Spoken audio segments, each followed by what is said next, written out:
გიყვართ ნეკნები, რომელიც თნება პირში და მაგას ყეჭვა არ უნდა, ამის მომზადებას არაფერი არ უნდა. უყურე ამ ვიდეოს და თუ მოგეწონება გაიმეორე. საქმის ნეკნები გარეცხით, გაამშრალეთ და დაჭერით სასურველ ზომაზე. მარინადისთვის სოიას სოუსს დავამატეთ 1 კოვზი ტომატ პასტა, პილპილი, პაპრიკა, მარილი, დაჭრილი ხახვი და რამოდენიმე კვილი ნიორი. კარგად მოურიეთ და კარგად შეძლეთ ეს მარინადი ნეკნებში. და გაუშვით მაცივარში 1-2 საათით.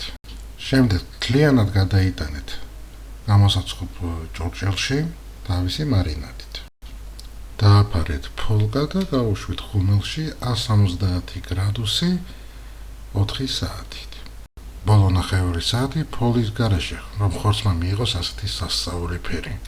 გემრიელად მიირთვით და არ დაგავიწყოთ ჩვენი არხის გამოწერა. დიდი მადლობა ყურადღებისთვის.